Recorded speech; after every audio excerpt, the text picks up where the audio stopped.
J'avais 67 ans quand ma fille m'a dit que le plus grand cadeau que j'ai pu jamais lui donner était ma mort. On était dans sa cuisine. La cuisine, j'avais des meubles. Dans la maison, j'avais payé l'hypothèque dessus pendant 8 ans. Elle était fâchée à propos d'argent. Ou peut-être elle était fâchée à propos de moi. Je suis toujours pas tout à fait sûre qui. Ce que je sais, c'est qu'elle regardait moi mort à l'œil et a dit ces mots. Et quelque chose, moi, une cassée, dans une manière, je ne sais pas, pouvait arriver à une cœur de mère. Mon nom est Colette. Je suis allée à vous dire à propos le semaine que suivit, car il changeait tout.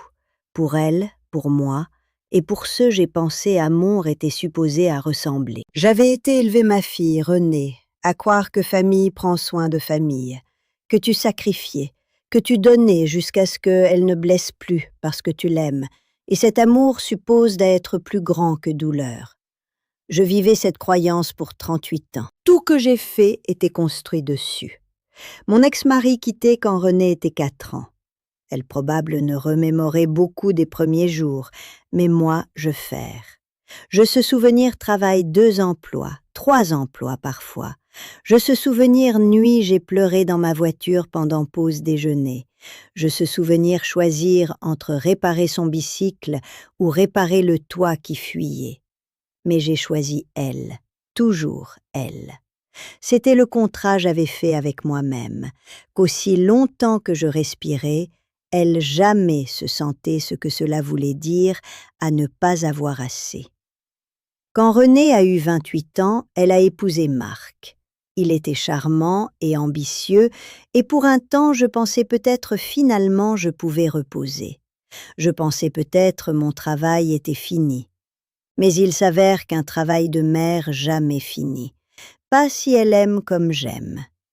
Renée et Marc voulaient acheter une maison.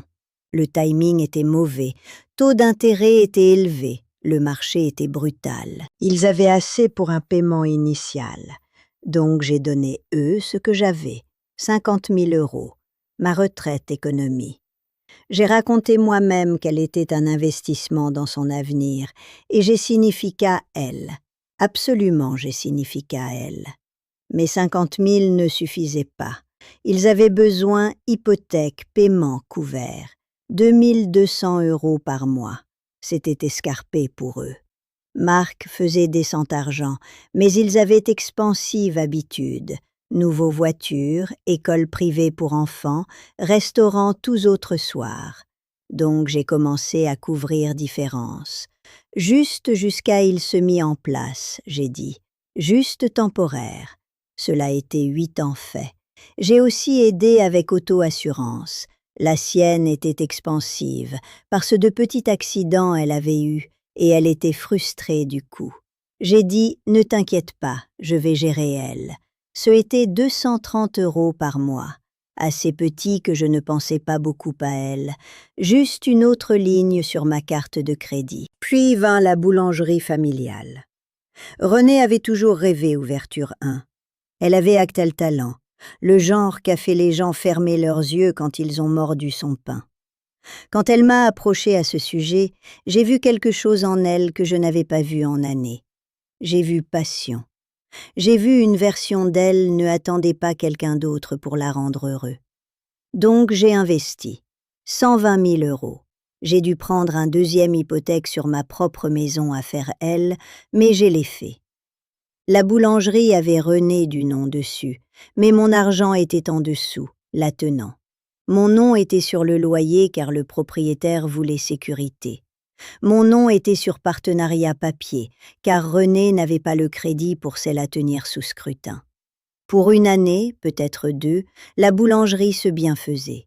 Renée était là avant l'aube, tirant pain des fours. Elle était heureuse. J'ai travaillé à temps partiel dans une cabinet juridique. Un emploi j'avais tenu pour 30 ans, et j'ai aidé week-end.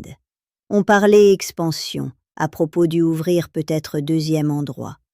J'ai senti comme je finalement regardais mes sacrifices payés vains. Et puis, argent a commencé à manquer. Le pandémique, frappé d'abord, a pris un morceau. Puis, shift économique.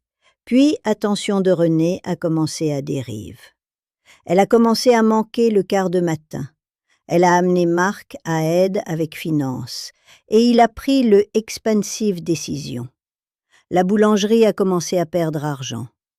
Tout le temps, j'ai toujours couvert sa maison. J'ai toujours couvert son auto-assurance. J'ai toujours montré haut à rendre elle travail d'une façon ou une autre. D'ici moment, elle a dit ces mots à moi.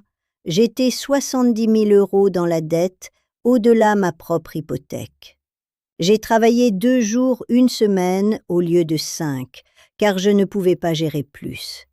Ma retraite, se supposait avoir été facile et calme, s'avait transformée dans un calcul soigneux de chaque euro je pouvais gratter ensemble à garder elle à flot. On argumentait à propos argent. Elle voulait moi à co-signer un business prêt pour la boulangerie, un substantial 1. J'ai essayé à expliquer que je ne pouvais pas, que j'étais déjà trop stretch, que mon crédit était cassé, que j'avais rien de plus à donner. Et elle est devenue fâchée. Elle a dit « Tu as jamais juste me laissé échouer, maman. Tu es toujours là, essayant à réparer tout. » Elle est épuisant. Tu es épuisant. Et j'ai essayé à expliquer. J'ai dit « Je suis faisant cela car je t'aime. » Et elle, ce moment qu'elle l'a dit. « Le plus grand cadeau serait juste si tu mourrais. » Elle ne l'a pas crié. Cela fait pire.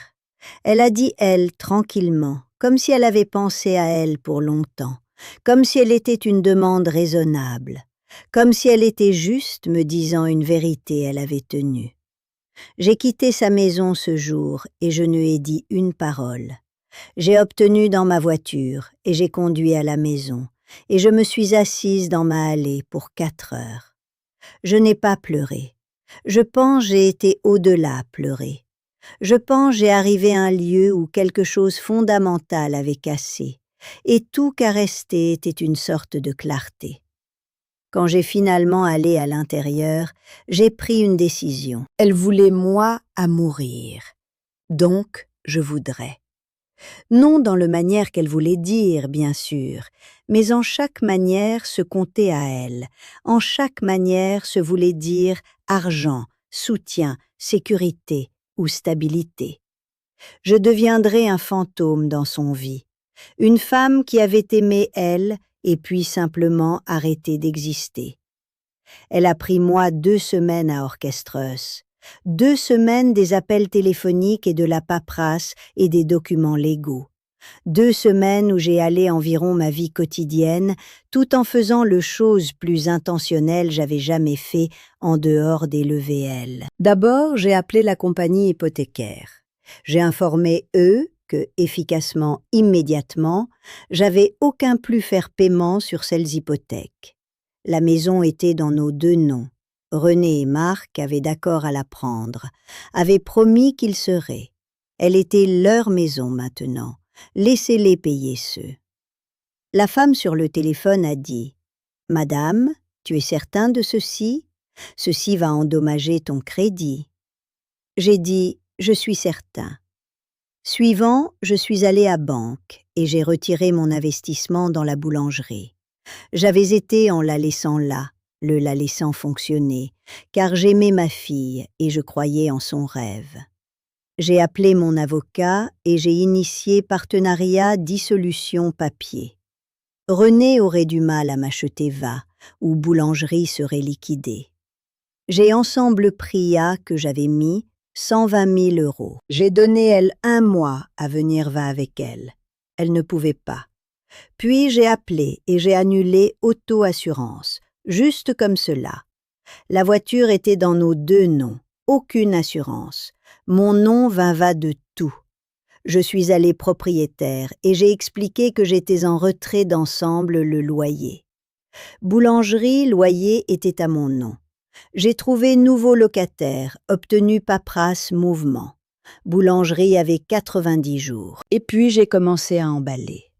J'ai loué petit appartement l'autre côté ville. Une chambre, une cuisine, une chambre vivante. Ça a été tout j'avais besoin. Je ne pouvais pas m'offrir beaucoup sur mon salaire de paralégal, mais j'avais vécu au-delà mes moyens pour si longtemps que même ce se sentit calme et gérable. J'ai contacté mon employeur et demandé à aller d'eau à temps complet. Nuit avant, j'ai quitté, j'ai écrit une lettre. Je me suis assise à ma table de cuisine et j'ai versé 8 ans d'en mots. Chaque hypothèque, paiement mensuel, chaque prime assurance auto, chaque dîme dépensée sur elle, les enfants à des scolarités, sur famille vacances, sur aide à travers urgence. Chaque euro j'ai investi dans cette boulangerie, chaque sacrifice documenté. J'ai fait copie d'au-dessus chèque annulé, chaque confirmation paiement, chaque reçu. J'ai mis tout cela dans une enveloppe, avec partenariat dissolution papier, et formelle notification que je ne serai plus fourni n'importe quel soutien financier. Et j'ai laissé elle sur sa table de cuisine. Puis j'ai conduit à mon appartement et j'ai disparu. Compagnie hypothécaire l'a appelé d'un jour. Paiement était overdue. Banque était déjà regardant à forclusion procédure. Marc m'a crié, exigeant je explique ce que j'avais fait. J'ai raccroché. Propriétaire de la boulangerie lui a remis avis. Loyer était terminant. Elle avait 90 jours. Banque est venue après elle pour boulangerie, prêt qu'elle et Marc avaient obtenu. Intérêt était grimpant. Et puis Marc quitté. Il a emballé une sac et a dit qu'il se serait marié avec une femme qu'allait finalement hériter argent, Neuin qui était en s'effondrant financièrement dans temps réel. Il a dit qu'il verrait elle quand elle avait sa vie ensemble. Elle m'a appelé en pleurer. Elle m'a appelé chaque jour pour 3 semaines. Elle s'est présentée à ma immeuble d'appartement et je ne répondrai pas à porte. Elle m'a envoyé email que je n'ai pas lu immédiatement. Elle avait, elle, mis « Contacte-moi ». Elle a dit que personne que j'avais là abandonné, que j'étais une cruelle et heartless mère, qu'elle n'avait rien fait à mériter ceci. Et je suis restée tranquille, et je suis restée loin. Maison étalée à forclusion. Elle et enfants emménagés dans avec un ami pourtant. Boulangerie a fermé. Elle ne pouvait pas trouver argent à m'acheter va, et je ne bougeais pas. Voiture a été reprise. Elle avait à prendre bus. J'ai regardé elle arriver se passer de loin. Je savais qu'elle était arrivée se passer. Je n'ai senti satisfaction que je pensais je serais sentie. Je me suis sentie fatiguée. Je me suis sentie comme je finalement avais mis bas quelque chose j'avais porté pour des décennies, et maintenant j'étais juste vide. Elle a pris 6 mois à elle de venir voir moi. Elle regardait différente, holdée, comme si elle avait été portée pierre dans Elle's poche. Elle est venue à mon appartement sur mardi et elle a demandé si elle pouvait entrer, et j'ai dit oui. Elle a pleuré, elle s'est excusée. Elle a dit qu'elle n'avait pas entendu ce que j'avais été faisant pour elle, jusqu'à ce qu'elle était partie. Elle a dit qu'elle pensait l'argent juste apparu, car elle toujours avait. Elle pensait qu'elle pouvait dire terribles choses et je serais toujours là, toujours donnant, toujours sacrifiant, car elle est ce que mère faire. Et elle avait raison. Ce est ce que j'avais enseigné, ce est ce que j'avais modelé. Mais j'ai aussi dit quelque chose ce jour. J'ai dit « Je t'aime, René, je vais toujours t'aimer. Mais je ne peux pas mettre moi sur feu à garder moi chaud plus longtemps. Ce n'est pas amour. Ce n'est pas comme amour fonctionne. Amour est sachant différence. On a eu une relation depuis. Elle est différente maintenant. J'aide quand je peux, mais à mes conditions. J'ai limite. Elle sait ce qu'elle peut demander pour et ce qu'elle ne peut pas. Et quand elle pousse, je ne cède pas. Je dis non. Et monde ne se termine pas. Elle a construit une nouvelle vie. Elle ne est pas celle qu'elle avait quand j'étais la portant. Mais elle est la sienne. Elle est réelle. Elle est quelque chose qu'elle sait qu'elle a gagné. Je suis 74 maintenant. Je suis toujours travaillant, mais je suis planification à vraiment retraite année prochaine. J'ai petit compte d'épargne à nouveau. J'ai argent pour moi-même. J'ai vie tranquille et la plupart jour, je suis reconnaissant pour elle. Jean me demande parfois si je regrette elle, Si je regrette faire un geste si dramatique, si je regrette blesser elle si profondément à lui enseigner leçon. Et je vais être honnête, parfois je faire, parfois je pensais à gentille manière j'aurais pu gérer elle, parfois je souhaite j'avais eu sagesse puis que j'ai maintenant, à ensemble limite sans disparaître complètement, à l'aimer sans détruire moi. Mais je ne regrette pas apprendre différence entre amour et autorisation soutenue. Je ne regrette pas lui enseigner que cadeau ne devrait pas casser personne donnant eux. Je ne regrette pas apprendre que je comptais aussi. Ces choses que personne ne dit vous à propos de maternité. Elle vous dit à propos sacrifice et joie, et façon ta cœur va s'élargir à tenir une personne d'autre. Mais personne ne vous dit qu'il y a ligne, et quand tu la croises, tu arrêtes étant mère, et tu commences étant victime. Et étant victime n'est pas amour, elle est juste souffrance. Elle a souhaité que j'étais mort, donc j'ai. Ne pour elle, mais pour moi-même. Et quand je suis revenue à vie, elle était comme quelqu'un qui avait finalement compris ce que cela voulait dire à être vivante.